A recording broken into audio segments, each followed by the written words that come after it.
Buenas tardes. Les damos la bienvenida a esta mesa 5 del coloquio Barroco, Crítica y Capitalismo. Yo soy Lorena Villanueva, voy a moderar y tenemos primero el turno del doctor Javier Sigüenza con su ponencia Dialéctica del Mestizaje Cultural. El doctor Javier Sigüenza es doctor en Filosofía por la Universidad Nacional Autónoma de México. Cursó estudios en esta misma área en la Universidad Complutense de Madrid y realizó estancias de investigación en la Universidad Libre de Berlín y la Universidad de Friburgo. Actualmente se encuentra realizando una estancia postdoctoral en el Centro de Investigaciones Interdisciplinarias en Ciencias y Humanidades de la Universidad Nacional Autónoma de México. Su tema de investigación es Modernidad, Mestizaje y Blanquitud. Es profesor de Filosofía de la Historia en la Facultad de Filosofía y Letras y es también miembro del seminario La Modernidad, Versiones y Dimensiones de la UNAM, fundado por el filósofo Bolívar Echeverría, de quien fue ayudante de investigación. Además, creó y administra la página web de Bolívar Echeverría, bolivare.unam.mx, que tiene como objetivo la difusión y el fomento de la recepción crítica de su obra. Escuchamos al doctor Javier. Adelante.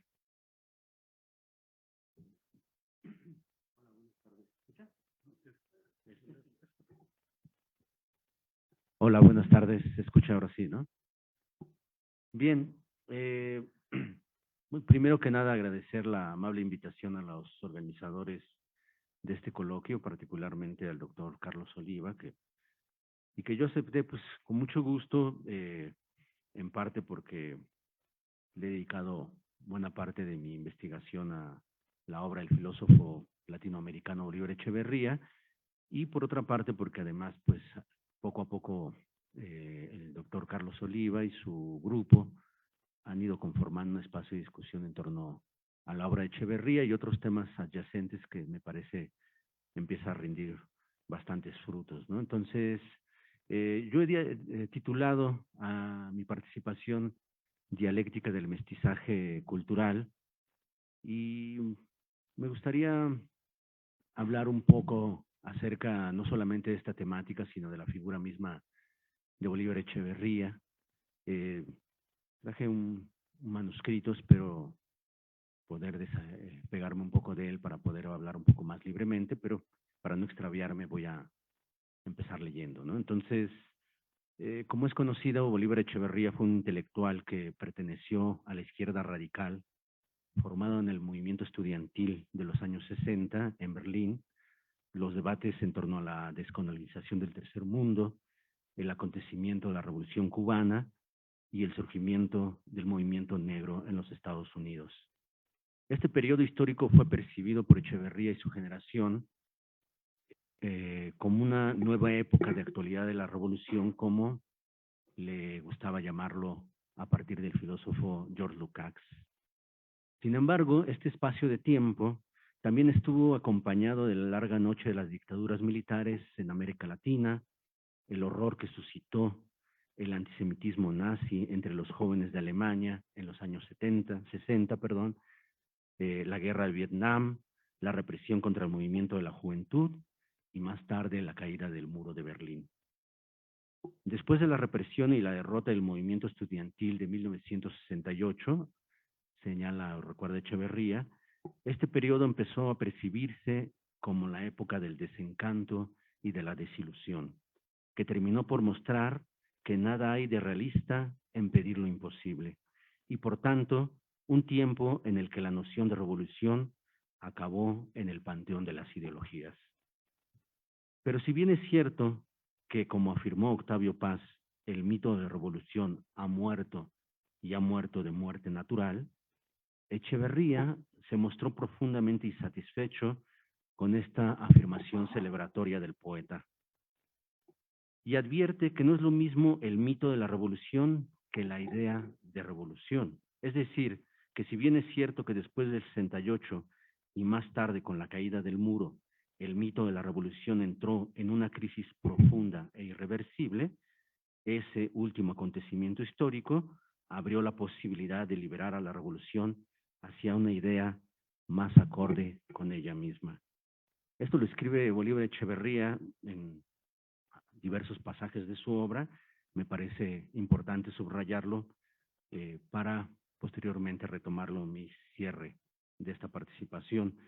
Echeverría, entonces, perteneció a una izquierda intelectual cuya praxis teórico-política se negó a enterrar la idea de revolución en ese cementerio de las ideologías, y más bien lo que propuso es someterla a una radical crítica para liberarla del carácter mitológico que la modernidad le otorgó desde el triunfo de la Revolución Francesa de 1789.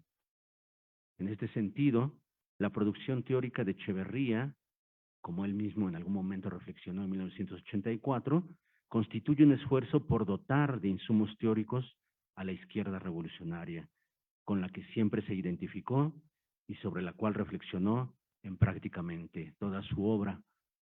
Cabe recordar, ¿no?, que desde la publicación de su primer libro en 1986 y prácticamente hasta su último libro, siempre hay un texto dedicado a la reflexión sobre la situación de la izquierda en ese momento coyuntural específico en el que él escribe. En una de esas reflexiones teórico-políticas, escrita en el año 2004 y publicada en el 2006, afirma que el objetivo primordial de la izquierda revolucionaria es la lucha a favor de la forma natural de la vida, de la lógica del valor de uso, que son propias del mundo de esa vida y, por ende, contrapuestas a la forma de valor que rige el mundo de hoy en día. Una lucha, por tanto, que pugna por la desenajenación política y la reconquista de la autarquía o subjetividad del ser humano. En este sentido, Echeverría considera que la praxis política de la izquierda latinoamericana obedece a una doble necesidad. Por una parte, la de combatir la intención político-oligárquica que organiza a la política en un Estado nacional capitalista, y por otra, a una necesidad antirracista de profundos alcances civilizatorios. Esto es así, aclara, porque el Estado moderno se afirma históricamente negando la diversidad de identidades que lo constituyen, unificándolas en una sola identidad, bajo la suposición de que la diversidad de identidades protonacionales que encuentra y reconstruye pertenecen todas a una sola identidad universal, la identidad humana en general. El Estado moderno capitalista dota esta identidad humana en general de un rasgo que no le corresponde esencialmente y que la define de un modo restrictivo e incluso excluyente. Se trata de la identidad moderna, de la identidad ético-civilizatoria, a la que Echeverría conceptualiza bajo el neologismo de blanquitud. Por blanquitud no se refiere a la blancura étnica, sino a la blancura identitaria y civilizatoria de la modernidad, que tiende a homogeneizar, uniformizar y disciplinar a las otras tantas identidades humanas, tanto presentes como pasadas, que constituyen la riqueza de la forma natural de la vida social. El concepto de forma natural de Marx es un término que interesó especialmente a Bolívar Echeverría. Por forma natural Echeverría se refiere a los distintos elementos determinantes de los diversos modos de vida, de los diversos sistemas semióticos y lingüísticos, de los usos y costumbres premodernos o también llamados tradicionales. Pensada así, dice Echeverría, la forma natural y su diversidad constitutiva de la identidad humana resulta ser un obstáculo o un estorbo para la construcción del nuevo tipo de ser humano requerido para el mejor funcionamiento de la producción de mercancías bajo el modo capitalista. Por eso, esta forma natural es reprimida y oprimida de forma sistemática y implacable a lo largo de la historia de la modernidad capitalista, en la dinámica histórica del mercado, para ser reconstruida de acuerdo al etos moderno en su modalidad realista, es decir, protestante y calvinista, que viene a modificar profundamente a la diversidad enorme de esos modos de vida para conformar un nuevo tipo de ser humano, es decir, un tipo de ser humano moderno que se caracteriza por su capacidad de autorrepresión productivista puesta al servicio del cuidado de la riqueza terrenal. Una especie, dice Echeverría, de santidad secular que se hace visible en la productividad del trabajo cuidador de esa riqueza y que se haya asociado empíricamente a los rasgos étnicos de las poblaciones del noroccidente europeo, es decir, a su blancura racial. Una vez que la forma natural de los individuos sociales ha sido podada y regenerada, muestran un conjunto de características de presencia y comportamiento que debe corresponder a ese nuevo tipo de ser humano, a esa nueva identidad. Un nuevo tipo de ser humano que recurre a un rasgo étnico, el de la blancura, sin embargo, no es una característica racial, sino una determinación civilizatoria identitaria, una nueva identidad necesaria para la conformación de los estados capitalistas modernos. Es por eso que la inserción de esta nueva identidad humana, la de la blanquitud, en la construcción de las identidades nacionales de América Latina, ha sido una tarea inconclusa, aún en regiones como las del Cono Sur, y solo ha podido cumplirse a medias, y no solo porque las bases de sustentación económica del subcontinente americano han sido débilmente capitalistas, sino sobre todo porque las poblaciones del continente se han resistido a que la forma natural de su vida social sea podada para ser occidentalizados, es decir, norteamericanizados, lo cual significaría la destrucción total de esas identidades y pueblos que había iniciado con la conquista de América. Es esta la resistencia de la diversidad de pueblos y identidades en América Latina han puesto en práctica y han configurado una particular dialéctica del mestizaje cultural. Una definición materialista del mestizaje nos ofrece Bolívar Echeverría en diversos pasajes de su obra. Bolívar Echeverría propone dar un giro materialista a la manera de concebir el mestizaje cultural.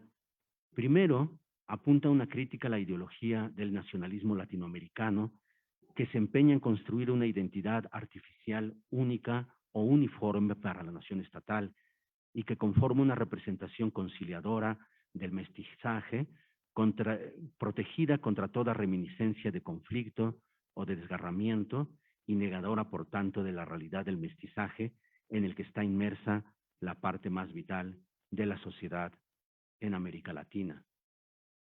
Según la ideología nacionalista, dice Echeverría, es real la fusión, la simbiosis, la interpenetración de dos culturas profundamente contradictorias entre sí, es decir, la cultura mesoamericana y la cultura ibérica.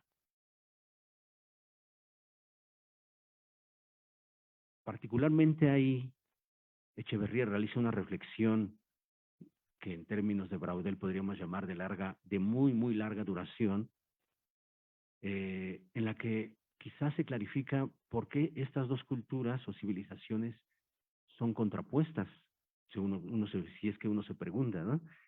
En uno de sus ensayos habla precisamente de que si pensamos en términos de larga y de muy larga duración, podríamos decir que a partir, digamos, de una única civilización madre que se origina en Oriente, se derivaron dos grandes proyectos civilizatorios.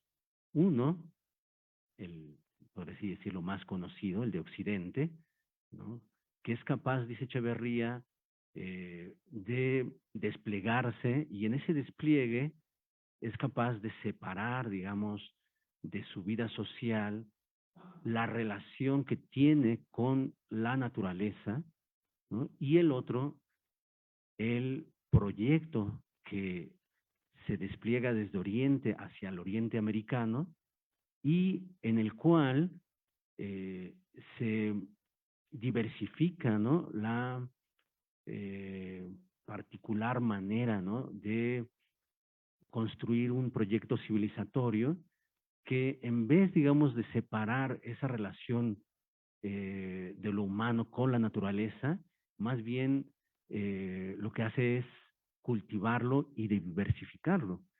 En ese sentido es que Bolívar Echeverría señala, ¿no?, que hay una especie como de contraposición entre estos dos proyectos civilizatorios que con la conquista de América vendrían de alguna manera a reunirse, encontrarse con los efectos devastadores para uno de ellos que ya todos conocemos. Para dar cuenta entonces de ello, esa ideología, estábamos hablando de la ideología del mestizaje, ha conformado una metáfora naturalista según la cual la idea del mestizaje cultural puede ser concebida como una fusión de identidades, como una interpretación de sustancias históricas ya constituidas, dejando fuera el núcleo de la cuestión, es decir, la problematización del hecho mismo de la constitución de esas identidades y del proceso del mestizaje como el lugar o el momento de tal constitución.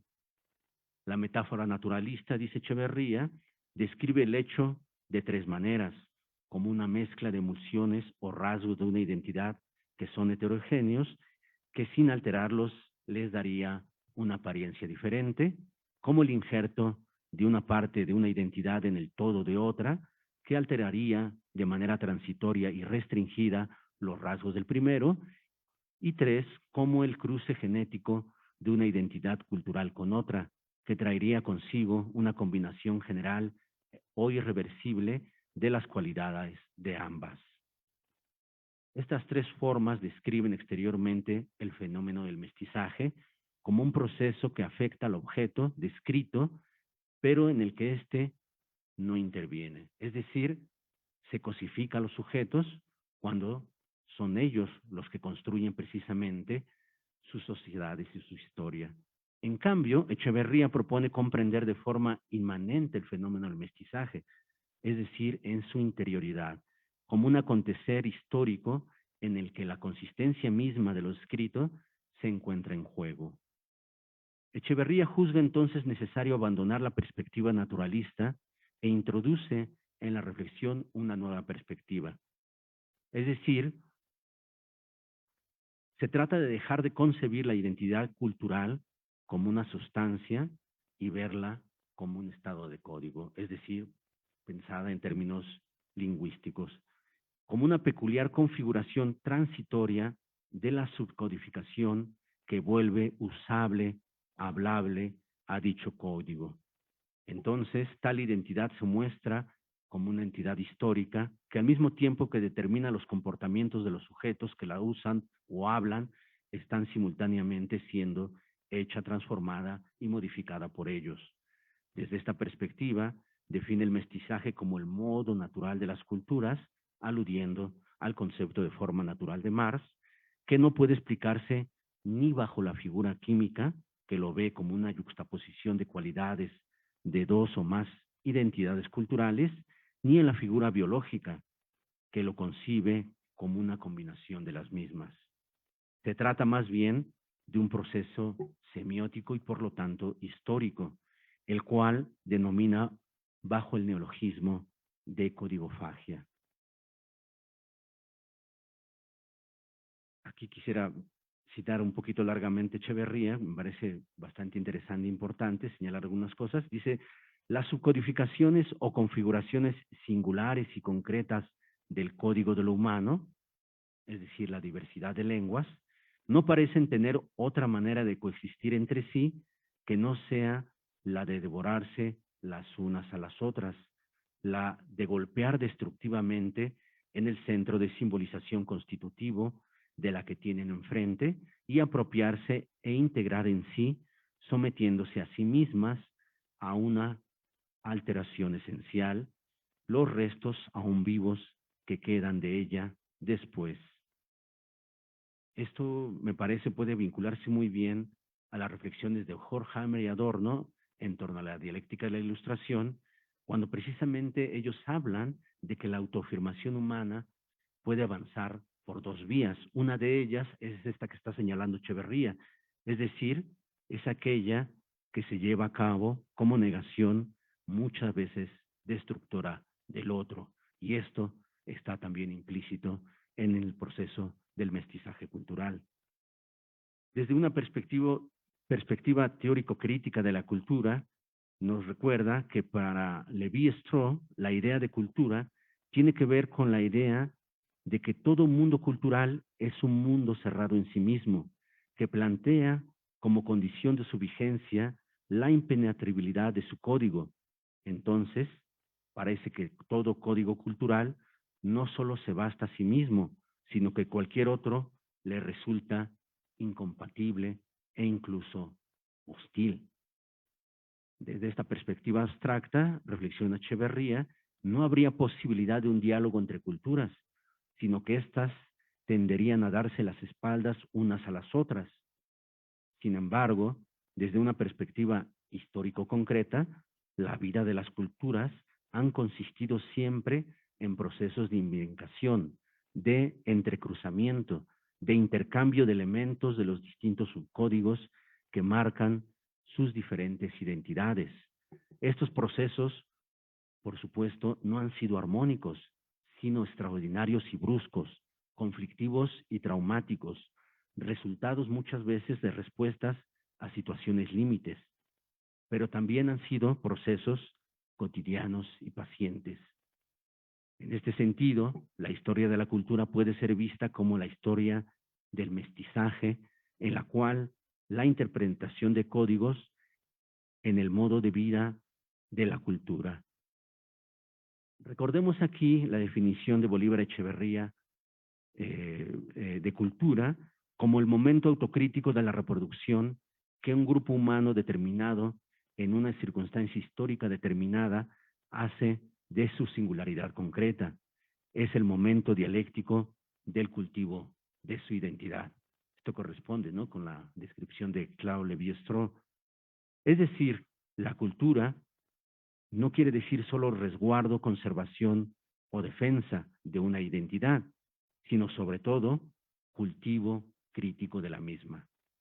Esto implica también poner a prueba la vigencia de la subcodificación individualizadora de cada cultura, ponerla en peligro en el encuentro con los otros, que puede realizarse tanto en términos de exterioridad y dominio, como de interioridad y reciprocidad.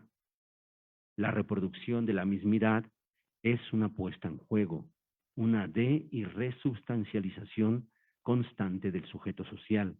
Por ello, la historia de la cultura es un proceso de mestizaje en el cual cada forma social, para reproducirse en lo que es, ha intentado ser otra, cuestionándose a sí misma, aflojando la red de su código en un doble movimiento, abriéndose a la acción corrosiva de otras formas concurrentes y al mismo tiempo anudando, según su propio principio, el tejido de los códigos ajenos, afirmándose desestructuradoramente dentro de ellas. La autoafirmación del sí mismo, escribieron Horkheimer y Adorno, se realiza no solo como autoconservación, de acuerdo a la primera descripción que hicimos, sino también como una autoapertura, como una autopuesta en peligro. Desde un punto de vista histórico, podríamos problematizar aún más esta perspectiva teórica crítica que nos ofrece Echeverría. Echeverría reflexiona sobre la historia de la conquista de América. Ve en esta, por una parte, una tendencia destructiva del otro y sin contrapartida, por la que el proceso bárbaro de la conquista destruyó a las 9/10 partes de la población originaria de América. Por otra parte, existe una contratendencia que empezó ya en el siglo XVI, se desplegó a lo largo del XVII con una particular fuerza y llegó hasta mediados del siglo XVIII. Una contratendencia que denomina el proceso del mestizaje. El mestizaje entendido como una afirmación desde abajo, una afirmación de la realidad de una combinación civilizatoria y de la creación de una tercera entidad civilizatoria mediante el juego de codigofagia entre el código de los conquistadores y el código de los conquistados. A propósito del mestizaje civilizatorio, Echeverría advierte que no puede hablarse de un diálogo entre culturas, sino de una contratendencia que desde abajo viene a obstruir, a frenar e incluso a desviar sustancialmente la política del apartheid, de la conquista que la corona impuso desde arriba. Es verdad que tal correctivo radical de la conquista, es decir, la del mestizaje, fracasó ante el embate de la segunda modernidad en América Latina, por lo cual el proceso del mestizaje se vio interrumpido. Sin embargo, este proceso persiste ya como una realidad imparable desde mediados del siglo XVIII y se extiende hasta la actualidad. Echeverría además nos ofrece una serie de ejemplos paradigmáticos para pensar esto que sería su teoría crítica del mestizaje. Para Echeverría, la figura histórico-mítica de Malitzin prefigura el mestizaje como un comportamiento activo destinado a trascender tanto la forma cultural propia como la forma cultural ajena, para que ambas, negadas de esta manera, puedan afirmarse en una forma tercera. Dice Echeverría, se trata de una prefiguración, pues fracasa como solución al conflicto entre el emperador Moctezuma y el conquistador Cortés, pero contiene en sí el esquema del mestizaje cultural salvaje, así lo llama Echeverría, es decir, no planeado, sino forzado por las circunstancias, que termina imponiéndose como el resultado de una estrategia espontánea de supervivencia. Este episodio histórico constituye el inicio de uno de los más grandes procesos inacabados e inacabables del mestizaje cultural latinoamericano, en el cual el código del conquistador tiene que rehacerse, reestructurarse y reconstruirse para poder integrar efectivamente determinados elementos insustituibles del código sometido y destruido. Como aquí mi colega va a hablar sobre estos temas, voy a saltar la parte de Malitzin y voy a ir al segundo caso paradigmático. El segundo caso paradigmático lo constituye el de algunos de los evangelizadores que percibieron la tendencia absolutamente bárbara de la conquista al mismo tiempo que se encontraban ejecutándola. Esto constituye la autoconciencia crítica de la modernidad.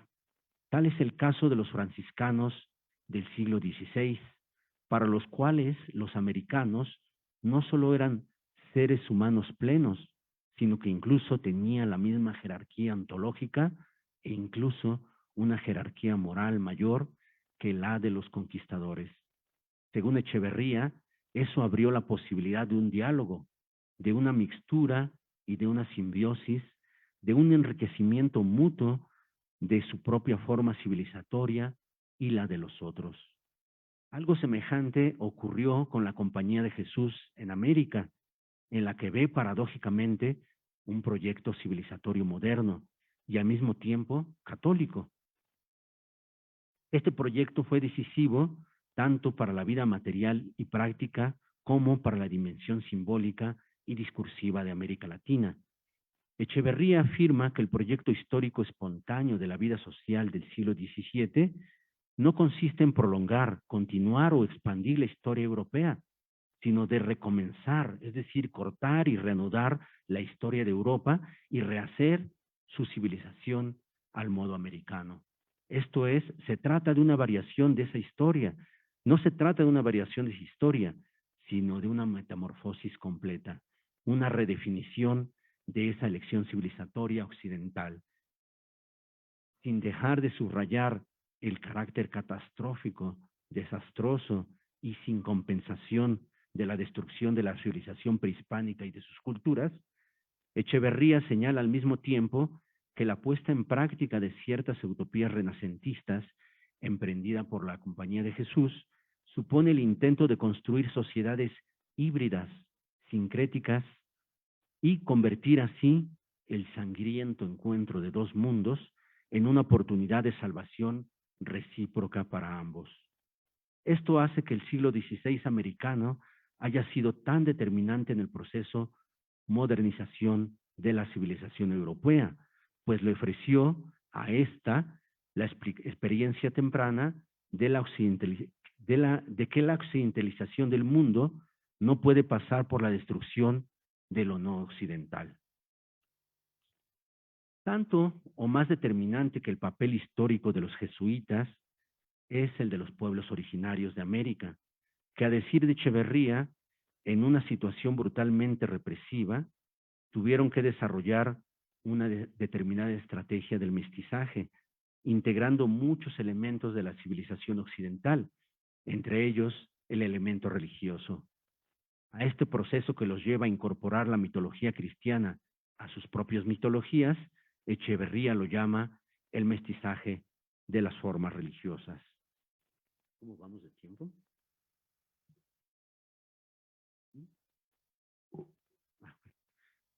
Entonces, ahora, el proceso del mestizaje tiene lugar igualmente en la vida práctica, en el terreno de la civilización material, en la vida del trabajo y del disfrute elementales. Por ejemplo, en el trato de la vida humana, en las relaciones con la naturaleza y en las relaciones de los seres humanos entre sí. Se da una reconstrucción del código cultural técnico fundamental occidental europeo, llevado a cabo desde la perspectiva oriental americana. El proceso del mestizaje también afecta el modo de comportamiento técnico, es decir, la capacidad humana de manipular máquinas que no fueron construidas por una tecnología propia, pero que sin embargo fueron aceptadas, integradas y reelaboradas de una manera totalmente informal. Al poner el foco en ellos, Echeverría contrapone a la visión de los vencedores de la historia, según la cual los sujetos de la historia son los héroes y los caudillos, la historia de los dominados, quienes no solo posibilitan la producción y la reproducción de la vida material, sino también las de la vida cultural, allí en donde se pone en juego el mestizaje entonces de las formas culturales. Desde una perspectiva de la vida social, Echeverría agrega que el mestizaje también se llevó a cabo en las formas de convivencia privada dentro de la vida cotidiana.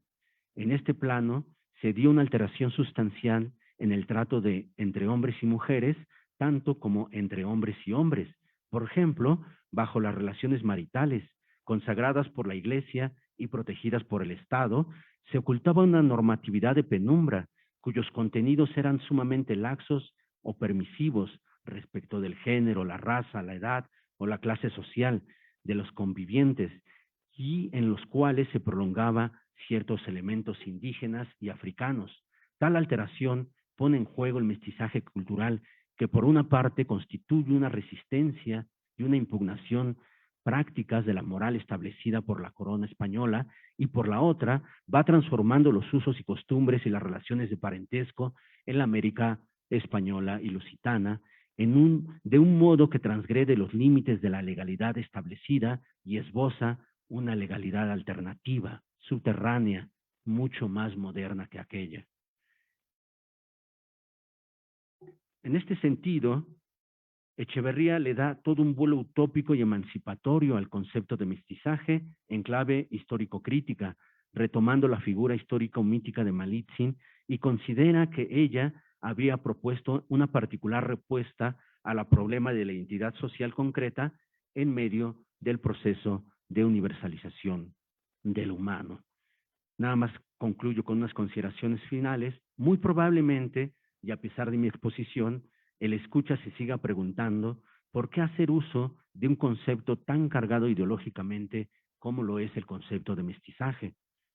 Ahí podríamos leer los trabajos actuales, por ejemplo, de Federico Navarrete, Mónica Figueroa, Olivia Gall o Francesca Gargalo.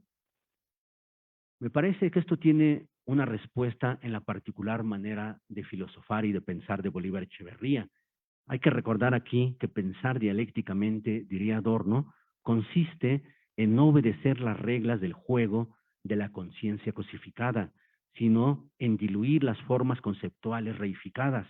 En este sentido, el discurso crítico de Echeverría resulta ejemplar, pues teóricamente corroe la significación ideológica y mitológica del concepto de mestizaje, pues en efecto tal concepto ha sido instrumentalizado no solo para atenuar y olvidar el pasado de destrucción de las formas originarias de organización social en América Latina, disfrazándolas como un encuentro pacífico y armónico entre culturas, en eso consiste su carácter mitológico, sino además justificar u ocultar las relaciones de dominación de la actualidad. En ello consiste obviamente su aspecto ideológico. Además, un verdadero discurso crítico solo es posible mediante el diálogo con la propia tradición, ya sea para asumirla o rechazarla. En el caso del concepto de mestizaje, Echeverría propone resemantizarlo dialécticamente, es decir, a partir de la crítica del concepto ideológico y nacionalista del mestizaje, llevarlo a una nueva reformulación bajo el neologismo de codigofagia. En efecto, la filosofía, escribió Hegel, no es más que la realidad pensada en conceptos. Deleuze agregaría que así como el pintor crea formas y colores, el filósofo crea conceptos. Finalmente, me parece que si lo que pretendía Echeverría era dotar de insumos teóricos a la izquierda revolucionaria, como mencionó al inicio de mi intervención, entonces advierte a la izquierda que el mestizaje ha tenido a su cargo el dinamismo de la historia de la cultura, que hoy en día tiene lugar como un despliegue abierto en el escenario mundial, una historia global de diversificación sobre un piso, dice, que no tiene ya como antes la solidez de un territorio, sino la inestabilidad de las aguas de un río que no se sabe a dónde lleva. Retomando las palabras de Yulia Kristeva, Echeverría afirma, la humanidad en cuanto tal es la humanidad nómada que ya no desea permanecer tranquila en su lugar, desea en cambio que se fomente la gestación de nuevos seres de idioma y sangre arraigados en ningún idioma y en ninguna sangre. Una nueva identidad nómada, una identidad evanescente es la propuesta de Echeverría. Por eso, la lucha de la izquierda revolucionaria en la actualidad tiene, dice, un doble objetivo. Por una parte, es una lucha contra la organización oligárquica de la política. Por otra, una lucha antirracista, es decir, una lucha que sea capaz de abrirse a los otros en términos de igualdad y reciprocidad. Quizás a eso se refería Echeverría cuando escribió que era necesario abrir la noción de revolución a una idea más acorde consigo misma. Bueno, muchas gracias por su atención.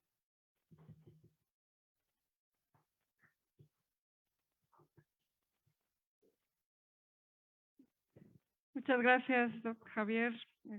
Me olvidé del tiempo, me clavé. Muy bueno, muy buena exposición del panorama. Vamos a abrir las preguntas, el conversatorio. ¿Alguien de por acá quiere comentar algo?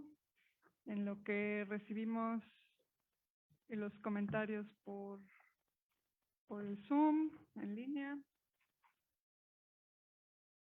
Por acá algún diálogo que se abra. Todavía no. Creo que acá tampoco, en el Facebook.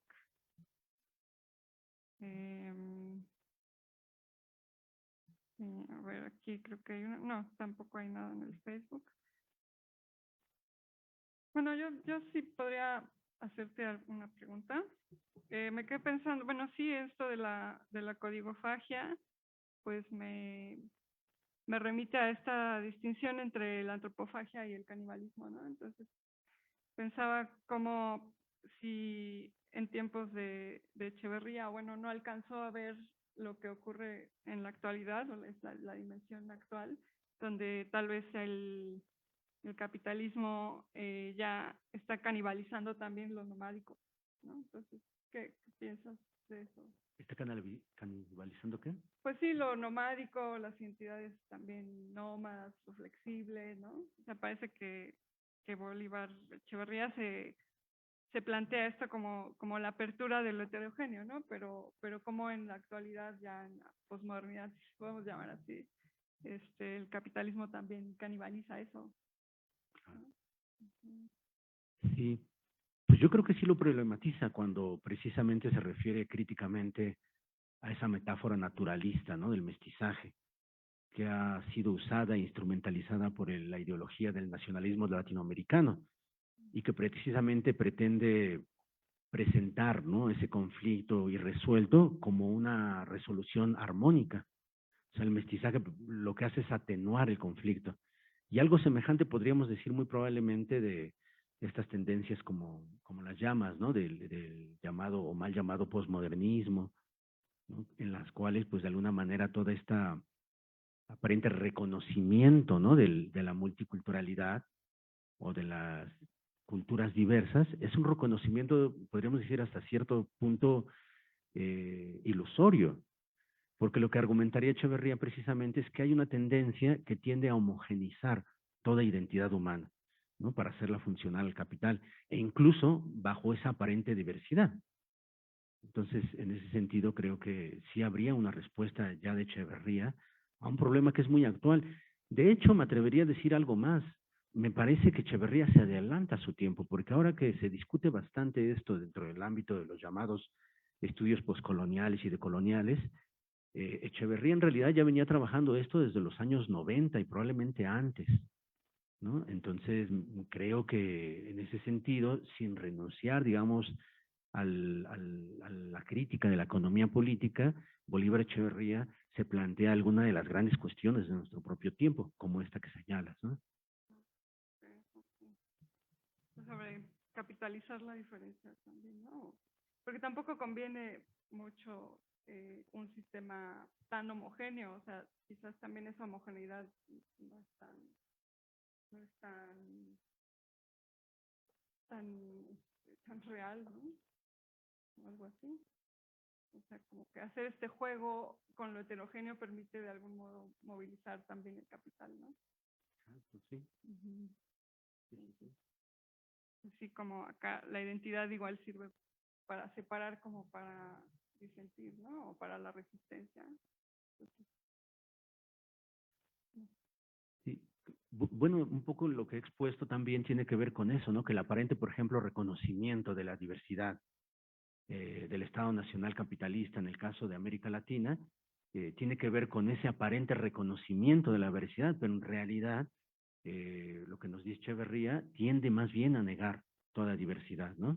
Entonces, sí, en ese sentido podríamos llevar más allá esa afirmación para pensar quizás otro tipo de fenómenos más contemporáneos, en las cuales, por ejemplo, se habla de la supuesta disolución de los estados-nación, ¿no? Pero me parece que sí dan para pensar eso, sin duda. sí. Y por allá tenemos... Ah, ya salió. Sí. Le doy la palabra a Álvaro. Y Andrés también creo. Y muchas gracias. ¿Se escucha? ¿No se escucha? ¿Qué tal? ¿Se escucha bien o no? Ya, ahora sí.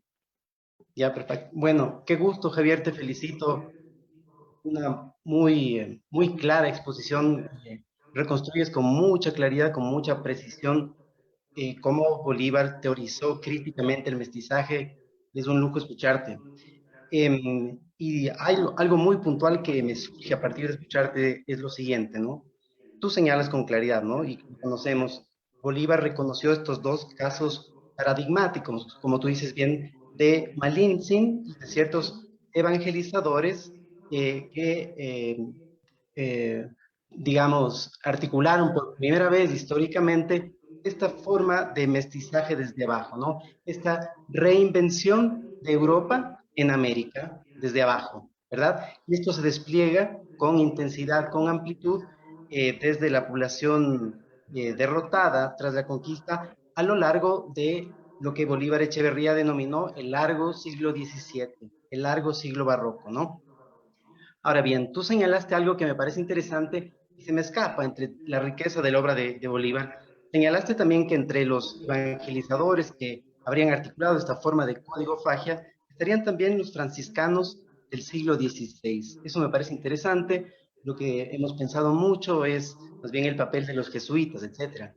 Entonces, cuéntanos en qué parte de la obra de Bolívar él menciona esto, en qué parte de la modernidad de lo barroco, porque me parece interesante como manera de ampliar esa reflexión de Bolívar, incluso más allá de los jesuitas, en qué otros órdenes se puso en juego este código Fagia, ¿no?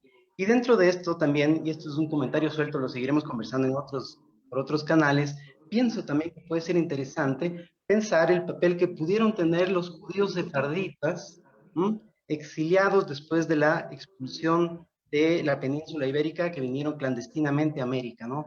Yo creo que puede ser otros pensadores, desde el conocimiento dominante de la época, que era la teología, que debieron llevar a cabo como estrategia de resistencia estas tretas, ¿no? Estas maneras de reinventar el código dominante desde abajo, ¿no?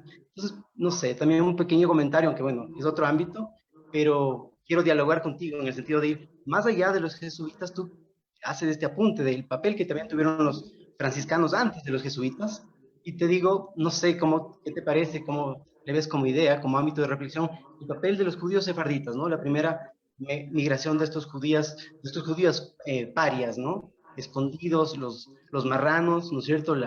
Todo el tema del criptojudaísmo, etcétera, ¿no? En fin, pero bueno, te felicito. Gracias, Javier, y bueno, seguimos conversando más allá de acá. Sí, muchas gracias por el comentario, la pregunta, Álvaro. Ya no hubo oportunidad de leer todo lo que traje, pero es un poquito amplio, parece ser. Pero sí, en efecto, el pasaje que cito respecto a los franciscanos se encuentra en el libro de la modernidad de lo barroco, y ahí hace una exposición Bolívar Echeverría precisamente sobre esta contribución que tendría esta comunidad religiosa, ¿no? En este cultivo particular, ¿no? Del mestizaje de las formas culturales. Y claro, también podríamos citar del mismo libro de la modernidad de lo barroco, toda la reflexión que hace en torno al ámbito citadino en el siglo XVII de la Ciudad de México, en donde incluso podríamos decir, no sé hasta qué punto ya haya una presencia, yo no lo he seguido, pero parece ser que tú ya empezaste a hacerlo, una presencia, ¿no? De la comunidad judía en México. Pero lo que sí es cierto es que le hace una descripción mucho más amplia, ¿no? De la vida social, en donde habría, pues, digamos, por una parte, los indígenas derrotados, por otra parte, la comunidad africana, por otra parte, los españoles pauperizados, y muy probablemente incluso alguna otra cosa que se me ocurre es los asiáticos, ¿no? Que ya tengo entendido habían emprendido la migración de manera muy temprana a México, ¿no? Entonces, sí, sin duda, me parece que hay muchas cosas por investigar en torno a estas tesis de Bolívar Echeverría, que ponen de manifiesto que además era un conocedor muy profundo de la historia de México y seguramente de América Latina. Entonces, bueno, en ese sentido te agradezco también la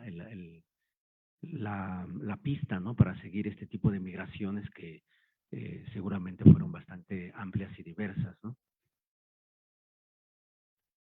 Gracias. Tenemos dos preguntas en Facebook. No sé si aquí también. A ver, te leo una. Dice Adelaida Gil, ¿se podría afirmar que la estrategia del mestizaje, en la que una tercera entidad civilizatoria incluye tanto la mitología católica como la mesoamericana, es visible actualmente en las formas rituales de muchos pueblos originarios de México? Me parece que esa es la idea, ¿no? Que manifiesta Echeverría en sus meditaciones sobre el barroquismo, en el que dedica en particular toda una reflexión en torno al guadalupanismo, ¿no? En donde, según él explica, ¿no? En un diálogo crítico con O'Gorman, ¿no? Para el cual este nuevo credo, ¿no? Que es el guadalupanismo, tendría como sujetos de esa práctica a los criollos, y lo que hace es precisamente mostrar Echeverría que no, que son los pueblos originarios, ¿no? Aquellos que al enajenar, ¿no? A su vieja diosa Tonatzin, al mismo tiempo se apropian, digamos, de la Virgen María y configuran un nuevo tipo de religiosidad, que sería el de la guadalupana, ¿no? Entonces, en ese sentido, ahí se pondría, diría Echeverría, de manifiesto en toda su plenitud esta idea, ¿no? De que el proceso del mestizaje de las formas religiosas y culturales da cuenta o da paso a una tercera forma civilizatoria. Ahora, lo más importante quizás de todo eso es que para él el sujeto o los sujetos, ¿no? La subjetividad de ese proceso no son los criollos, ¿no? Sino son precisamente los pueblos originarios. Y eso es muy importante e interesante. Claro, claro. Bien, gracias. Bueno, mientras pasan aquí una pregunta. No. Ah. Bueno, te leo otra de Omar Anguiano. Dice, el mestizaje cultural a través de la codigofagia posibilita una vía para hablar dentro del modo de reproducción material capitalista, pero dislocándose de su lógica, es decir, replegándose al interior del mismo sistema capitalista. Bueno, Echeverría insiste mucho en eso, en que todos estamos de una u otra manera inmersos en el capitalismo. La cuestión es cómo llevamos la contradicción del mundo moderno capitalista. Y lo que de alguna manera nos estaría diciendo Echeverría con su idea, ¿no? Su discurso crítico en torno al mestizaje cultural, es que mientras, digamos, esta identidad de la blanquitud es no solamente aquiescente con la forma capitalista de la modernidad, en cambio, precisamente el mestizaje de las formas culturales tiende a resistirse a esa tendencia homogeneizadora, ¿no? Entonces, por ahí yo creo que habría una respuesta, sin duda, ¿no? De hecho, una vez más, ¿no? Bolívar Echeverría insiste que, de acuerdo, digamos, a la manera, la particular manera en que ese mestizaje cultural se cultiva en América, ¿no?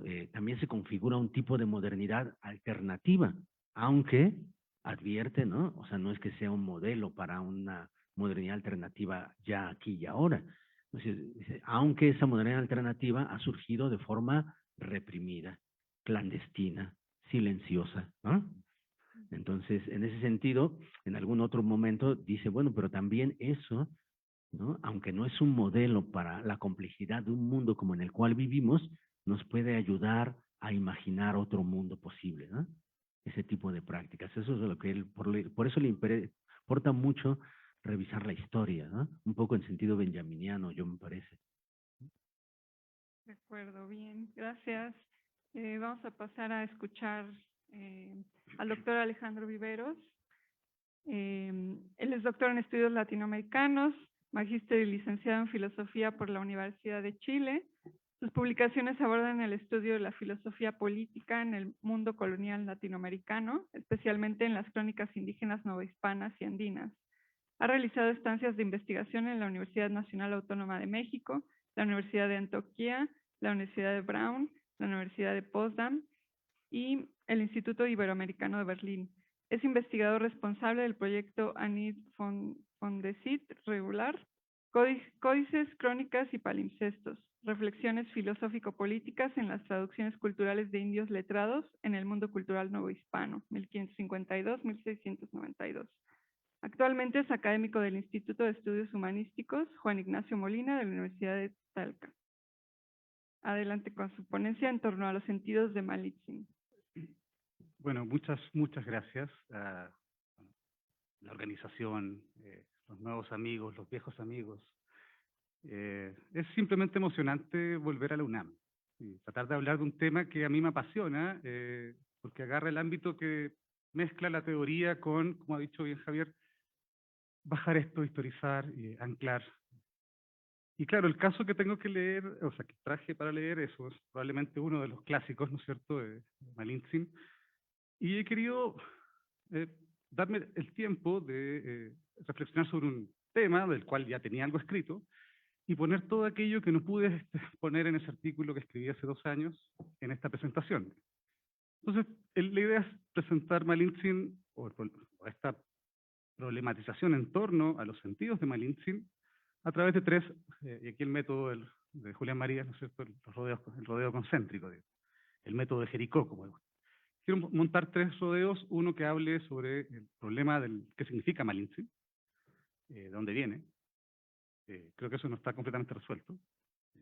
Quiero también dedicar buena parte de la presentación a hablar con 3 autores en 3 perspectivas. Una ha sido muy bien presentada ya por Javier, que es precisamente pensar con Bolívar Echeverría, el enfoque filosófico sobre Malitzin.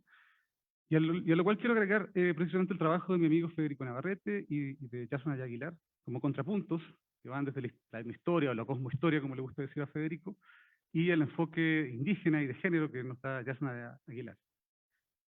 Entonces, más o menos ese es el panorama. Espero llegar al final con algunas ideas propias y vamos a ver cómo va. A ver, sobre los nombres de Malintzin.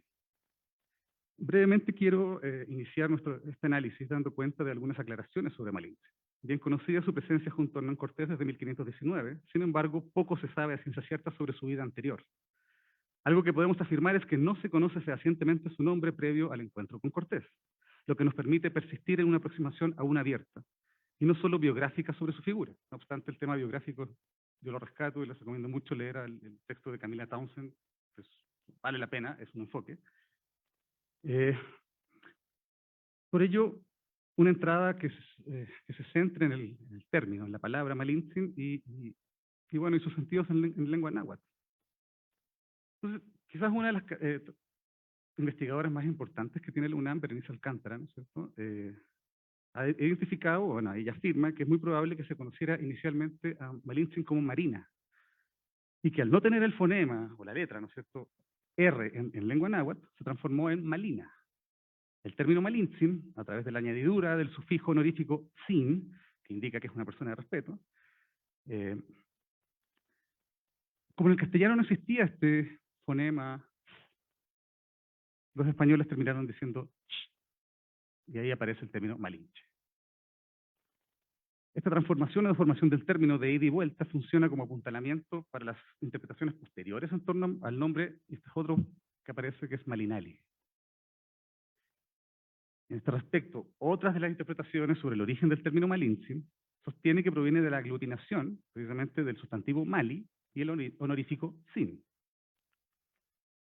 formando el nombre propio Malintzin, y que significaría noble prisionera o noble cautiva. Esto usted lo puede rastrear en el diccionario, bueno, el vocabulario de la lengua mexicana y castellana, perdón, de Alonso de Molina, de 1570, ahí está el término Mali, identificado como cautivo de guerra. En este sentido, el término Malintzin tiene el nombre de Malinali como su original. Malinali también es una planta, una enredadera. Y por cierto, es una de las casas del Tonalpohualli, la cuenta mántica de los nahuas, o el equivalente al solcín de los mayas. ¿No es cierto? Recogiendo estas aportaciones, buscamos integrar un horizonte complementario, más bien referido a la noción de heterónimo. Esto es importante. Y su utilidad para leer a Malintzin. En nuestro enfoque de análisis reconocemos que los nombres Marina, Malinali, Malintzin, Malinche son heterónimos que construyen fragmentariamente una experiencia histórica que trasciende la individualidad de esa vida humana. Cuestionamos entonces cuáles son las posibilidades del heterónimo para pensar en torno a las identidades de Malintzin. Bueno, heterónimo, heteros, onoma, ¿no es cierto?, otro nombre. Y del cual yo aquí me vuelvo a Pessoa, ¿no es cierto?, aunque hay más ejemplos, pero quizás en Pessoa es otro el mismo, es otro autor que es el mismo. Volvamos quizás un alter ego, diría la otra parte de la crítica. Quizás bajemos esto a dos niveles más como basales, ¿no es cierto?, la lingüística y la literatura. En la lingüística, un heterónimo es una palabra que tiene gran proximidad semántica con otra, pero que tiene una forma y un origen etimológico diferente. Por ejemplo, toro y vaca. Toro y vaca son heterónimos. En literatura, por el contrario, refiere a un nombre diferente al suyo con el que el autor firma su obra cuando adopta una personalidad fingida.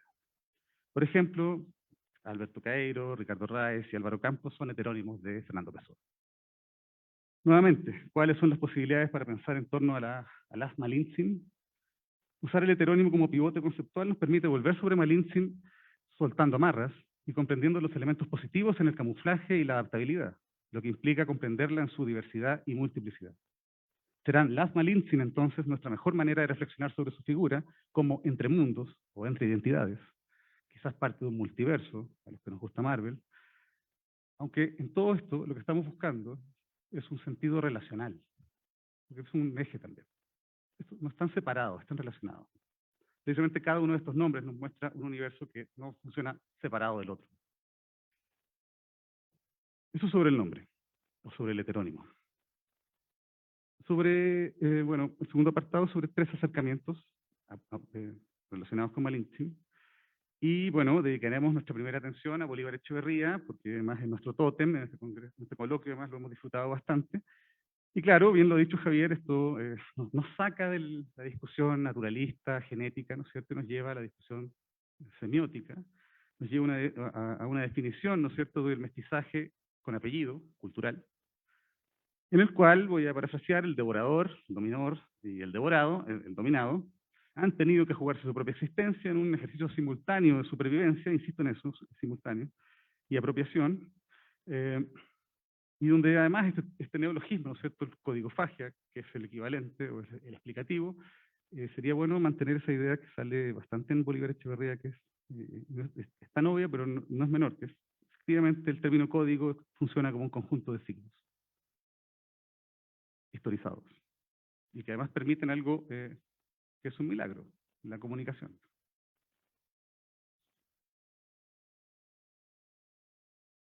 El mestizaje cultural y la codigofagia conducen a una pregunta central en la obra de Echeverría y mantienen directa relación con su problematización sobre diferentes subjetividades en este, podría decir yo, gran proceso código-fágico que comienza a operar en el caso de América en el siglo XVI y consolida en el siglo XVII.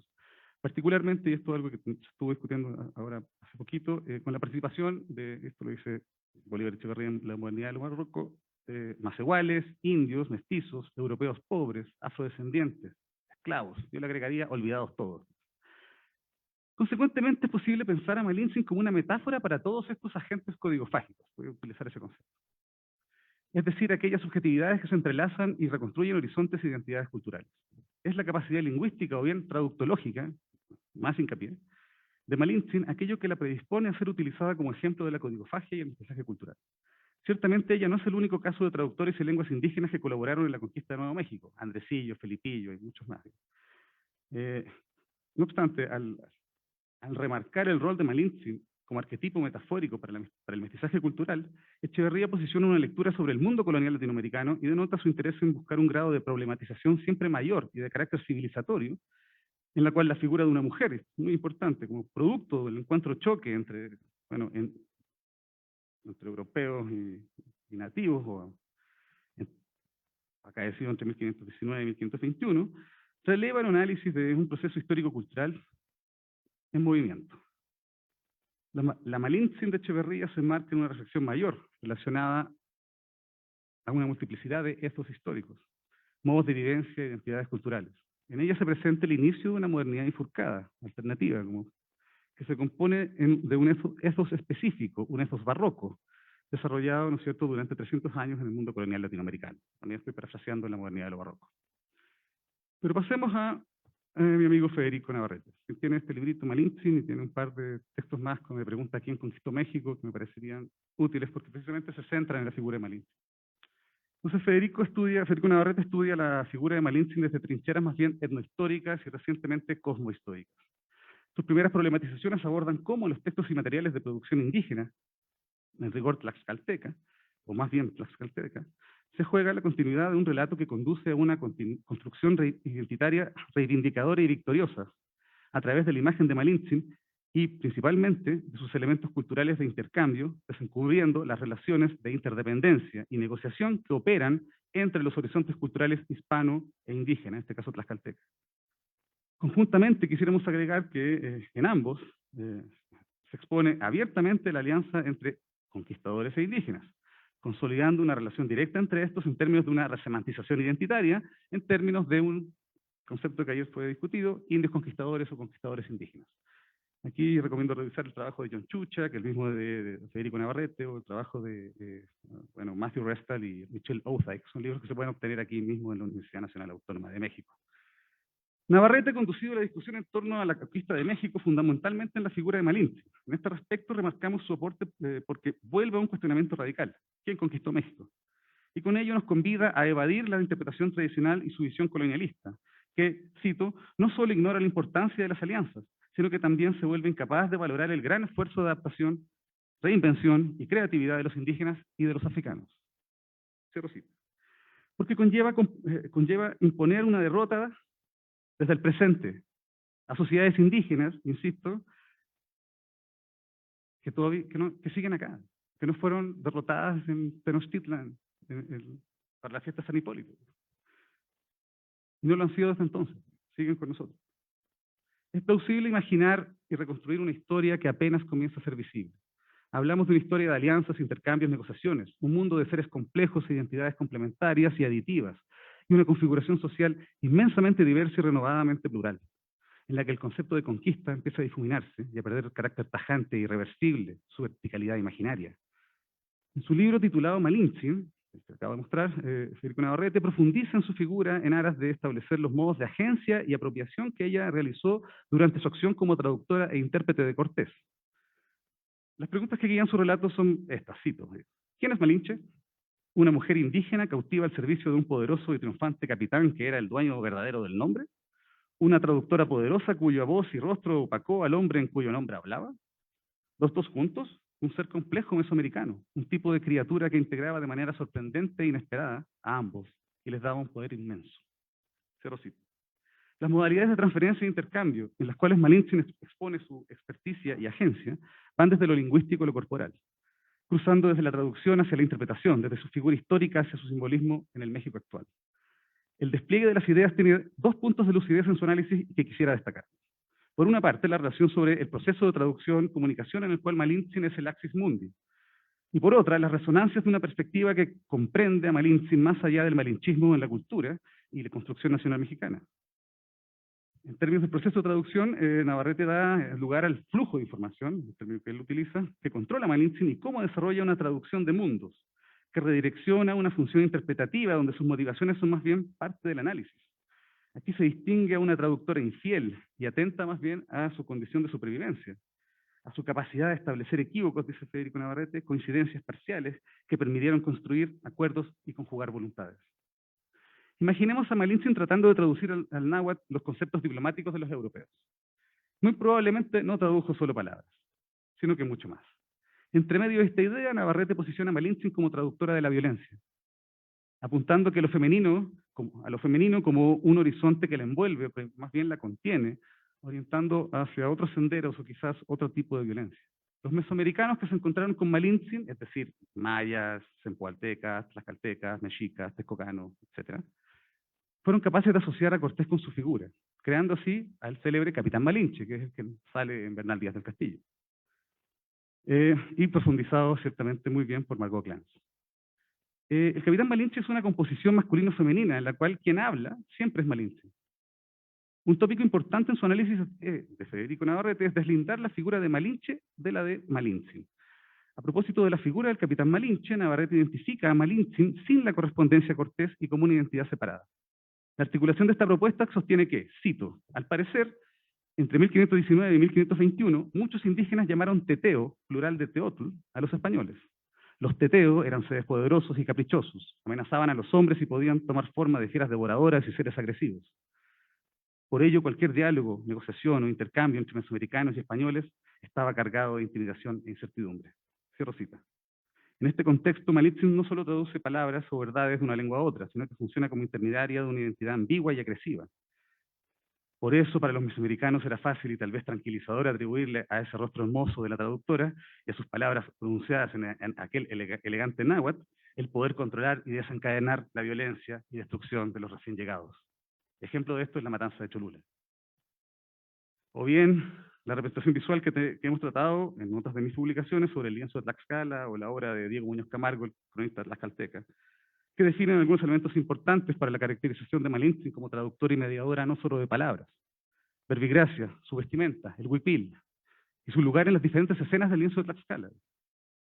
Quizá el principal de todos estos elementos es la relación directa con la Virgen y con el cerro que hoy día se llama Malinche, que está al frente de Tlaxcala y que antes se llamaba Matlalcueye. Ulteriormente, esto parece que lo que fuera a fundar es a Tlaxcala, no como el colaborador o el enemigo, el traidor, sino más bien como un nuevo centro político indígena, digamos, y cristiano, aquí en la Nueva España. Noble y leal aliado de Cortés, dirán algunos. A los ojos de los mesoamericanos, Malinche es un ser complejo, binario, el Capitán Malinche, masculino y femenino, en el cual el capitán y su lengua india llegan a ser comprendidos en virtud de sus fuerzas cálidas y frías, pensando en López Austin. Y donde además lo femenino, es decir, Malinche, logra controlar o calmar los ánimos, percepciones y acciones, redireccionando con ello la incomprensible violencia de los teteos. Malintzin, en cuanto a figura transhistórica y simbólica, abre la posibilidad de proyectar una comprensión diferente respecto de lo que significó la conquista de México, más allá de las historias de imposición, violencia y genocidio. Aquí es posible integrar la propuesta de Yasnaya Aguilar Gil, especialmente su colaboración para el proyecto audiovisual, esto lo pueden ver en YouTube, Los mitos de la conquista de 2020, que alerta sobre la continuidad del sentido negativo aún presente en Malintzin. La construcción nacional del siglo XIX y la refundación de la revolución, después de la Revolución Mexicana, a ojos de Aguilar Gil, solo han perpetuado la negatividad de la figura del malinchismo. La pregunta directa, ¿cómo estás de tu Malintzin?, interpela al México contemporáneo, a sus instituciones y principalmente a sus ciudadanos, hacia la aceptación de las sociedades y comunidades indígenas como parte integral y no obliterada. Interpela a México desde lo profundo en la configuración de su comprensión de estas y de sus relaciones, que incluye ciertamente a la perspectiva feminista en su crítica. En su ensayo, muy breve y muy bueno, se lo recomiendo mucho, siempre cito, 3x3 en clave Malintzin, nueva aproximación a su figura, es posible advertir el desarrollo de los planteamientos centrales devenidos en resonantizaciones de Malintzin ya en un contexto contemporáneo. Es un texto con ditirambos y flechas muy bien logradas, un caleidoscopio donde convergen una crítica a la voz masculina sobre Malintzin y al mismo tiempo es un trampolín al pasado para comprender el presente. El sentido del ensayo es claro, desmontar la idea de Malinche, reivindicando y redireccionando una nueva identidad, Malintzin. Siendo una mirada de una mujer que no es historiadora, que aborda la traducción e interpretación de Malintzin para pensar el siglo XXI con ojos Ayuk o Mije. Bueno, esas taquerías también. En este sentido, en las nuevas aproximaciones, distinguimos una intencionalidad convergente. Voy a tratar de resumir rápidamente los 9 puntos.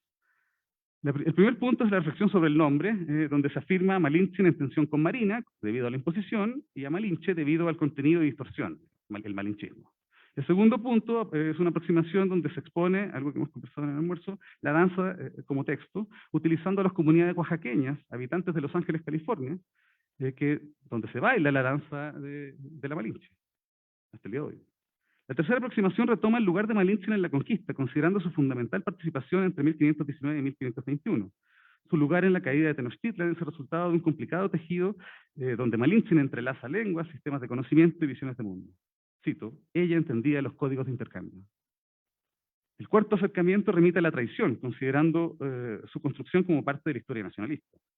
En esta se identifican dos bandos homogéneos, españoles y mexicas, digamos.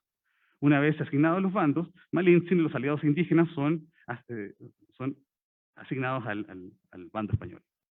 Entonces, cabe la pregunta, ¿a quién le debe lealtad Malintzin?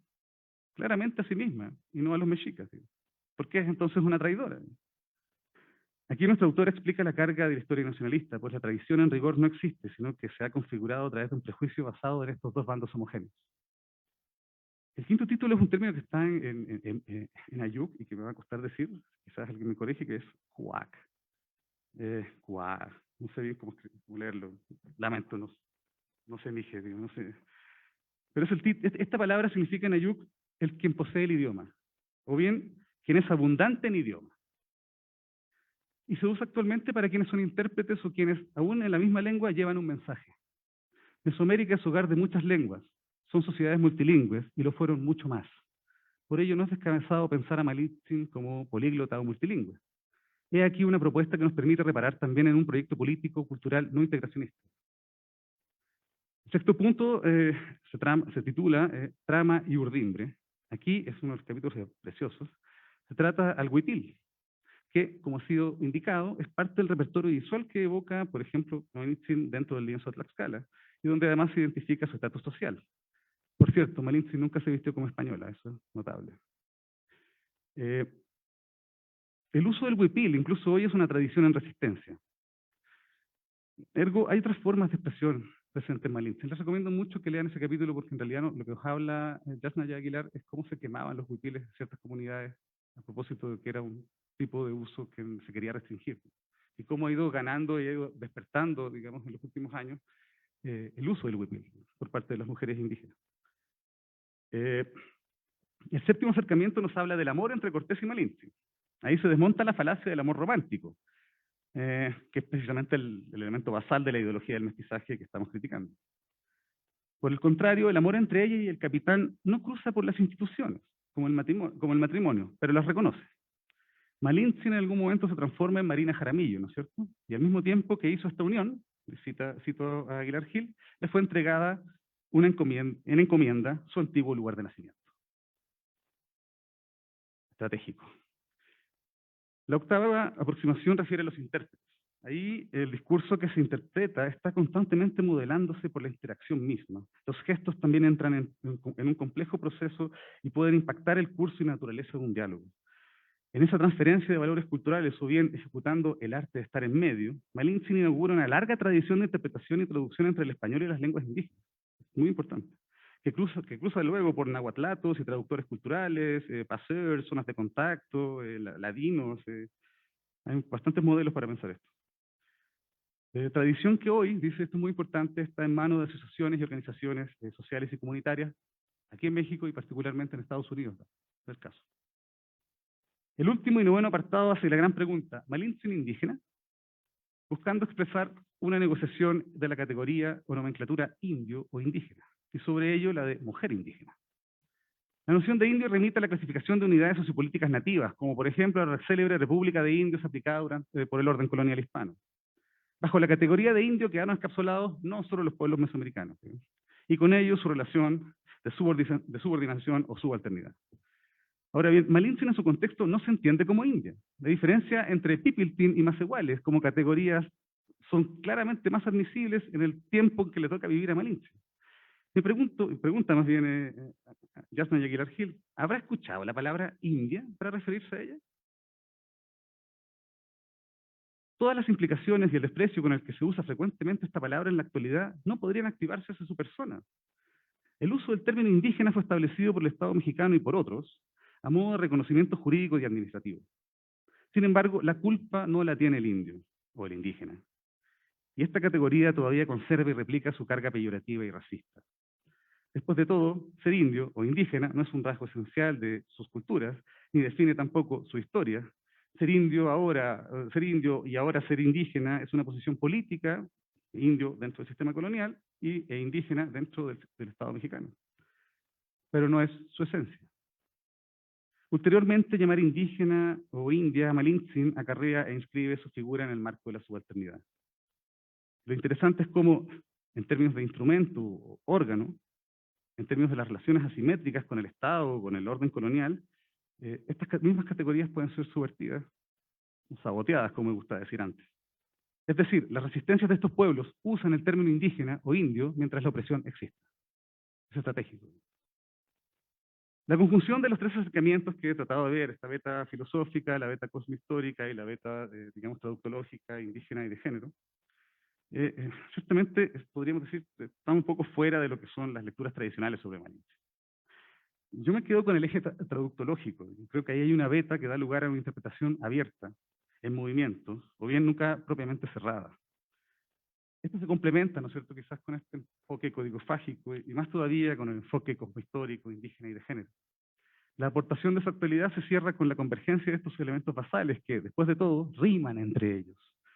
Intentaremos, en las siguientes palabras, ya para ir cerrando, a ver si podemos volver a criticar la idea de malinchismo, a propósito de su nacionalismo, y volver a pensar los sentidos de Malintzin.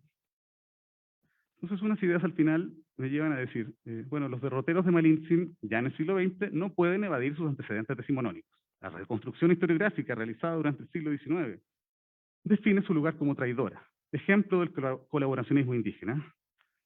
En un acercamiento literario, es posible sostener que el malinchismo se presenta en la novela anónima Xicoténcatl de 1826, donde Marina es un personaje que trama complots, engaños y mentiras, convirtiéndola por antonomasia en la traidora. Señalamos también a Elogio Ancona y su obra Los mártires de Anáhuac de 1870, donde se recrean los eventos de la conquista y se le nombra a Malintzin Malinali, y es una heroína.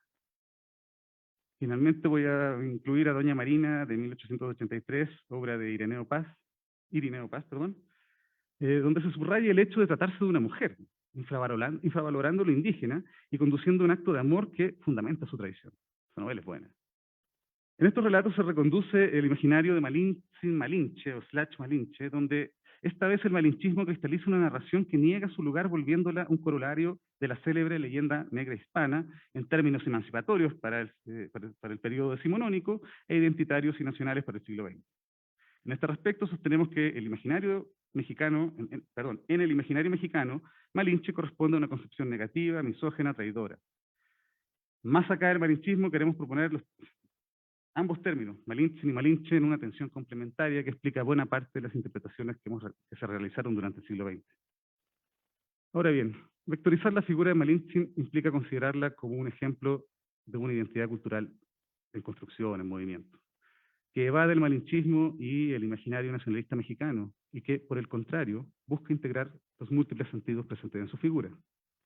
La peyorativa conceptualización que resuena en la palabra malinche y malinchismo nos pierde por las calles de Ciudad de México, allá por mi casa en Popotla, en Azcapotzalco, o con la banda en Iztapalapa, encubriendo la interioridad negada de una construcción identitaria marcada por ser, cito a Paz, hijos de la chingada. Señala esa rola de botellita de Jerez, pinche, malinche, lo cortés no quita lo Cuauhtémoc. Podríamos decir, forzando la rola, que el malinchismo no se supera en términos de una Aufhebung, sino que más bien se padece, en términos de pasos, y se asume, y aquí estoy pensando en Ciranda, en Barroquísimo. Las reflexiones expuestas en este respecto nos otorgan instrumentos e interpretaciones para comprender a las Malinche de forma correlacional y coperteneciente. Esto es, lecturas que evaden el malinchismo diluyendo su carga en el múltiple y evanescente juego de identidades que se dan en los heterónimos de Malinche.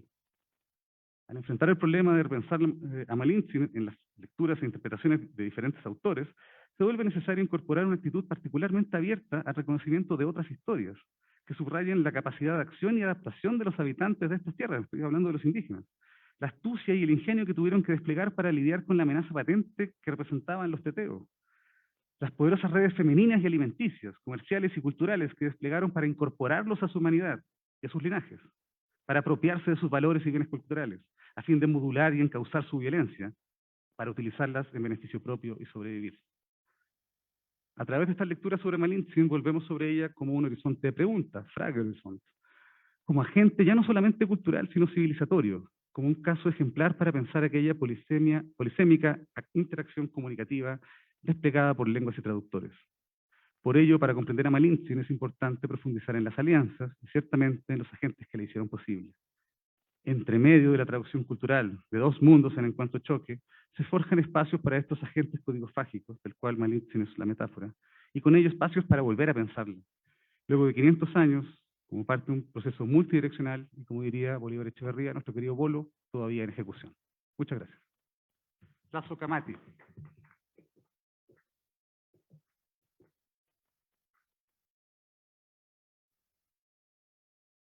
Muy bueno, gracias, doctor Alejandro. Ya estamos un poco sobre tiempo. Si alguien quiere hacer un comentario, una pregunta, antes de que nos corran. Nadie. No, ¿verdad? Esto es de hace rato. ¿No?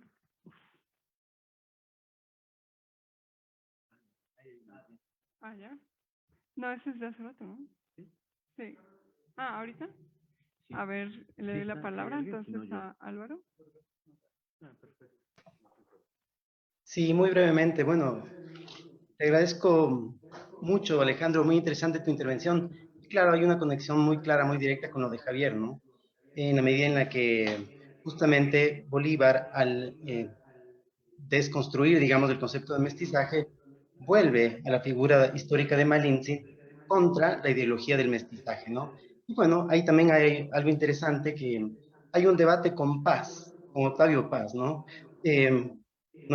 Javier, tú mencionabas al comienzo cómo, sí, hay un subtexto cuando Bolívar elabora la defensa de la idea o concepto de la revolución, lo defiende tras el ocaso que también Bolívar en cierta medida, no sé si celebra, pero reconoce bien el mito de la revolución, ¿no? En vez de quedarse en la apología de este ocaso del mito de la revolución en el que estaba Paz en su momento, bueno, Bolívar quiere ir a recuperar el concepto de revolución. Y acá hay otra discusión con Paz también, ¿no es cierto? Porque Paz sabemos bien, en el laberinto, le da una nueva vuelta a lo que viene ya desde el siglo XIX en la novela que tú mencionas, Alejandro, y está todavía, ¿no? En el mito del mestizaje, ¿no? El supuesto desmitificador está perfectamente inserto en el mito nacionalista del mestizaje, ¿no? Entonces, en fin, solo un comentario breve ahí que me parece interesante, que conecta un poco las dos intervenciones.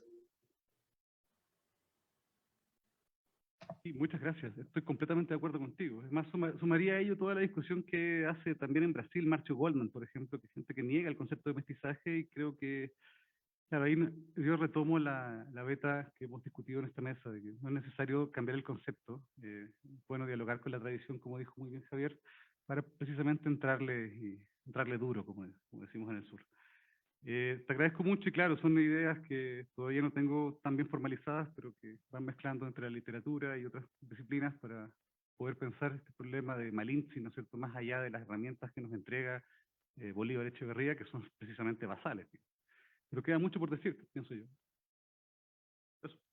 Gracias. Sí, por allá. Mario.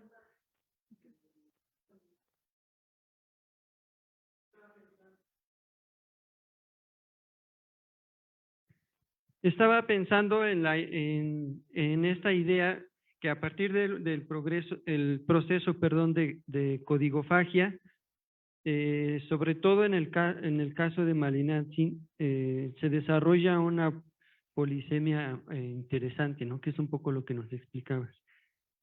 Y la pregunta entonces es, a partir de esta polisemia, si estos códigos nuevos de reconfiguración cultural pueden convertirse en contra de las mismas comunidades, ¿no?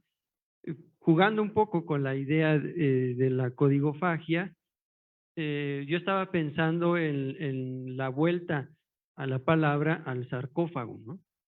O esta expresión griega de litos sarcófagos, que era justamente algo así como la piedra que se come la carne.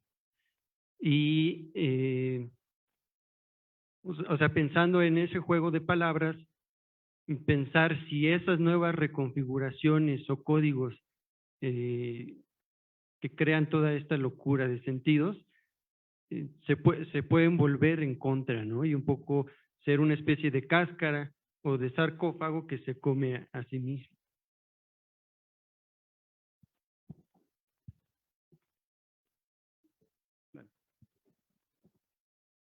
Tengo aquí otra. ¿Tenemos tiempo? Tenemos una de Omar Anguiano. No. Si quieres, adelante. Muchas gracias, Alejandro. Me perdí en algunos momentos por la velocidad del español chileno. Pero, a ver, voy a intentarlo decir muy rápidamente. Yo tengo la impresión de que el texto de Echeverría, Malinche en la lengua, es una especie de homenaje y de continuidad a la idea de Margot Glantz, ¿no?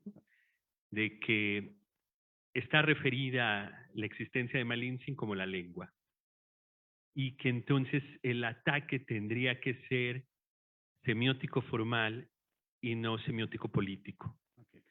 Lo que yo veo ahora en los debates sobre la Malinche es que está regresando a ser un centro de debate político. Y a mí lo que me parece que intenta Echeverría es justo decir que es muy arriesgado entrar al centro de debate semiótico político por la situación de la modernidad. Si no me equivoco, me falla la memoria, el texto acaba diciendo y sugiriendo que en la dinámica del capital nos volvemos aún más endogámicos en un mito original. Y que la Malinche, muy específicamente en una temporalidad, está arrojada a una situación exogámica, que no tiene posibilidades endogámicas, como muchos pueblos originarios. Que entonces su única salida puede ser formal, exacerbar el hecho exogámico, ¿sí? Lo que me parece interesante de las nuevas interpretaciones es que están tratando de regresar a un hecho político endogámico, y no sé si ahí estarían en confrontación con la interpretación de Echeverría y de Margot Glantz. Pero es una duda, ¿no?, que me surge. No, yo creo que va de la mano. Pero vamos con lo que preguntó Guillermo primero. Es como, como decía Allende en algún momento, no puedo firmar en contra de mí mismo. Después le hicieron un golpe de Estado. Yo creo que sí está el riesgo de que se diluya lo indígena y se ponga modo New Age, ¿no es cierto? Y todo quepa. Anything goes, decía en algún momento Echeverría también para pensar esto. Y sí, bueno, pero también hay algo, y aquí no me quiero poner duro, pero sí hay esta idea de núcleo duro, siempre hay un elemento que no es occidental, no es exógeno, es completamente endógeno, y está presente, y esto lo puede decir cualquier persona que haya convivido con indígenas. No son menos que tú ni más que tú, pero sí hacen cosas o piensan de otra manera, utilizan otro lenguaje, que al parecer los llevara o más bien que mantuvieran algo que es distinto. Esa semilla es lo que yo creo que ha permitido, después de 500 años, que no hayan firmado en contra de sí mismos, y sigan aquí, y sigan estando como en Gualmapu, levantándose. Sería mi defensa. Yo sé que hay mucha gente que va a decir, no, esto es esencialismo, pero no puedo dejar de decir que hay algo que tienen los indígenas, y no solo, cuando digo indígenas, son todos aquellos que piensan el mundo de otra manera también, sin dejar de ser parte de este mundo, sin dejar de utilizar celulares, o utilizar un auto, o tener una cuenta corriente, o ser parte del capitalismo. Creo que en eso estamos todos de acuerdo. Es la manera en la cual, como bien dijo Javier, se sobrelleva. Entonces, claro, podría existir este peligro, por ejemplo, estoy pensando en el caso de los apaches, no sé, los célebres casinos, ¿no es cierto?, que terminaron destruyendo, digamos, pero fueron también un modo de vida, y el día de mañana esta gente por algún motivo resiste. Entonces, claro, puede haber efectos contraproducentes quizás en las migraciones a ciudades, cuando se van perdiendo identidades. Eso se ve mucho en el mundo mapuche. Bueno, rescatando una vez que ya pasaron 2 o 3 generaciones en las cuales perdieron su lengua, o incluso no se identifican, hasta que, bueno, el nieto se vuelve a identificar como indígena. Entonces, en esos efectos, digamos que habría que ver encabalgamientos más temporales mayores, porque esta semilla de lo indígena ha estado ahí peleando, y porque le decimos indígena, pero en realidad es ayuk, mapuche, bueno, existe una sociedad multilingüe en toda América. Podemos conversar de esto largo y tendido, digamos. No lo quiero dejar cerrado, porque sí es una pregunta difícil, digamos, porque pregúntale eso a Evo Morales, por ejemplo. Se viene a mi mente ejemplos así, oye, ¿cuál es el aporte de Evo Morales como indígena? Digamos? Pero habiendo estado, como les contaba, en Oruro, la gente quería a Evo Morales, no quería a a García Linera. Y estaba Álvaro García Linera, y la pifia era sistemática. Realmente hay un grado de juego de espejo, no sé. Y para lo que dice Carlos, claro, sí, yo creo que el caso de Federico y de Yasna ya es completamente político.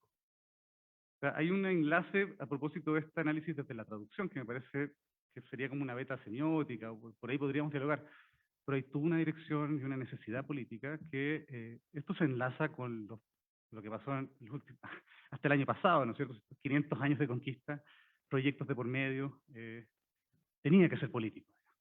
Quizás la pregunta hoy día se abre, precisamente ahí recojo lo que acabas de decir, porque ya se agotó lo político, ya no puedes decir más. O sea, ya hicimos No Te Conquista, se habló, se salió la noticia, se hizo página web, se le recordó a la gente qué es lo que había pasado, se les permitió pensar de otra manera, pero claro, ya se acabó esto, y ahora quizás sería tiempo de pensar hacia dónde más llegó todo esto, y al mismo tiempo qué otros registros o modos tenemos para entender este proceso, en el cual estoy completamente de acuerdo que, no sé si solamente formal, pero hay también contenido, forma y contenidos van de la mano, y esperaría yo que sea el trabajo que empiecen a darse estos mismos pensadores, o que tanto problematizaron entre 2019 y el 2021, y que hoy día tendrán que decirnos algo más con esta figura que, insisto, no se agota. Eso. Me cansé. Javier, ya, entrémosle, ¿Te ¿no? puedo echar Por favor. otra pregunta? Este es de Omar Ay. Anguiano. Dice, también para el doctor Alejandro Viveros, ¿se podría decir que la complejidad de la figura de Malitzin es por sí misma una expresión de tipo hiperbólica? ¿Una desmesura que da ya una perspectiva barroca a la forma en que la piensa Echeverría? Bueno, la Malitzin de 1519 a 1521 es la que más le gusta a Bolívar Echeverría, y yo creo que ahí evidentemente hay una desmesura. Esa persona está haciendo, insisto, un entremundos. ahí sin duda se le puede escapar cosas. Ya Marina Jaramillo, diría yo que ya ha entrado más en el sistema. No sé si hay desmesura en Marina Jaramillo, aunque hay estrategia, pero la joven Malintzin está pasando de todo en ese cuerpo y en esa cabeza, haciendo cosas que nadie más hizo. Así que en ese aspecto sí habría un grado de desmesura. Ok. ¿Por allá? Sí. La doctora Teste igual.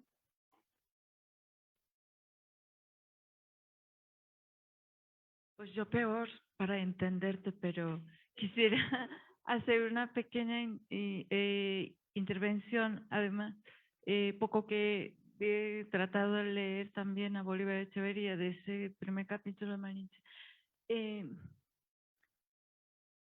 Es que yo no sé, aquí en México, en la historia, estudios de historia, qué tanto han indagado lo que es la vida de Malinche, pero lo que yo sé es que fue una mujer que yo la admiro mucho porque la calidad de extranjera de muchas veces sirviendo de la lengua, ¿no? De intérprete, mm, mm, entiendo por una parte que sí, como ella, su estrategia de sobrevivencia sí podría haber traicionado utilizando su capacidad de lengua, pero, pero es que hay que ver que al principio ella bueno, Cortés utilizaba ella, pero también estaba el español que hablaba maya, ¿no? Jerónimo de Aguilar. Jerónimo de Aguilar. Y luego entonces ella sola no podía haber tramado cosas, no, yo creo que no, ¿no? Y eso. Y ella después, Cortés la casa con Jaramillo. Capitán. Y precisamente ese Jaramillo es el conquistador de los primeros años que levanta el pendón en la fiesta de San Hipólito. Wow, qué buenas son las subidas. Wow. Precisamente por ser, realmente es el primer pendonero que sale registrado. Y es 1530 que también le da ese cargo, pero Jaramillo pues simplemente no aparece. Pero porque es que también hay que ver que después de la conquista, Hernán Cortés es que se va de la Ciudad de México y organizan las campañas de exploración para salir al Pacífico.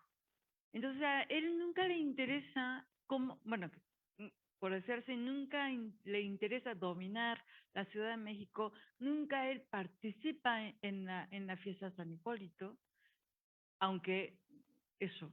Y también en 1566, que hay una rebelión en torno al hijo que hace hijo de Hernán Cortés, sí. Y ahí el gran compañero es su hermano, el hijo de Malinche, Martín. Y entonces, yo no sé si para este tiempo ella estaba viva. Uy, eso habría que revisar el texto de Townsend, de Camila Townsend. Entonces, sí, tener a su hijo que a él lo apresan y no lo matan, pero casi lo castigan, claro, con el agua y eso. Entonces, vivir todo esto. Y además ella luego tiene una hija, no sé si era con Jaramillo, y se llama Marina. Y ellas las dos vivían en la Ciudad de México. Y ellas son las que finalmente ayuda a Aguilar. El momento en que él ya está sin mucho que hacer, que ya lo tienen abandonado todos, ahí a Aguilar, ellas son las que lo asisten. Entonces, yo sé que interpretar a doña Marina a lo largo de todo este tiempo y darle diferentes enfoques, pero que su vida personal es bastante ajena a todas estas interpretaciones y yo, francamente, como historiadora, cuando me pongo a esa vida que le tocó vivir y a mucha gente que le tocó vivir, bueno, desde ese punto de vista, también se podría replantear un poco algo, ¿no?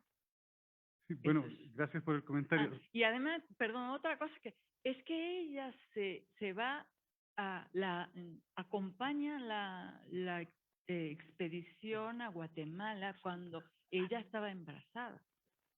Entonces, ella embarazada, abandonada por Cortés, la casan con Jaramillo, lleva embarazada de Jaramillo, va a Guatemala y también todavía sirviéndose de intérprete. Es como la mujer actual, ¿no? Y trabajando Notable, ¿no? con Claro. eso. Entonces, esa figura también se le puede, no sé, dar para... Sí, estoy de acuerdo. De hecho, o sea, solo alguna precisión. El caso con Jerónimo de Aguilar, en efecto, mientras están en la expedición y mientras Malintzin no sabe hablar español, Aguilar es funcional. Recordemos que Aguilar solo sabe hablar maya. Y luego ya cuando entran de Veracruz para arriba, yo creo que cada vez menos servía Aguilar y en algún momento es inútil. Por eso aparece la figura del capitán Malinche. Entonces ya el otro ya ni siquiera sabe. Para los datos históricos, esto hay que volver a Camila Townsend. Te recomiendo mucho ese libro, si te lo llevas ahora, porque sí está buenísimo. Y hace todo el recuento de la vida y de la posvida. O sea, precisamente los reclamos que hacen los herederos de Malinche o de Doña Marina, para, digamos, exigir lo que es de ellos. Ahora, claro, hay un punto en que no sé, y tú dijiste la palabra abandono. La abandonan. Yo sí creo, a propósito de lo último que dijiste, de lo empoderada que es esa imagen de la mujer, que evidentemente también funciona hoy día y funciona hace 10.000 años, no sé si está abandonada. Ella va, ella acompaña, ella toma decisiones, y en ciertos momentos, casarse, como bien dice Yasna Aguilar, no es un problema. De hecho, me estoy casando con un buen capitán, no tengo para qué sufrir por ello, digamos. Es un elemento estratégico que le permite seguir viva y, por lo pronto, subir su estatus sin dejar de vestir huipil, lo cual me parece hermoso. Eso. Gracias a ti, Rico. Fantástico, muchas gracias. Creo que ya cerramos acá.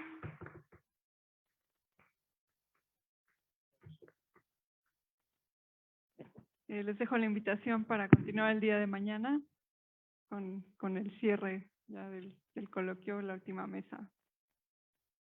Buenas noches. Gracias.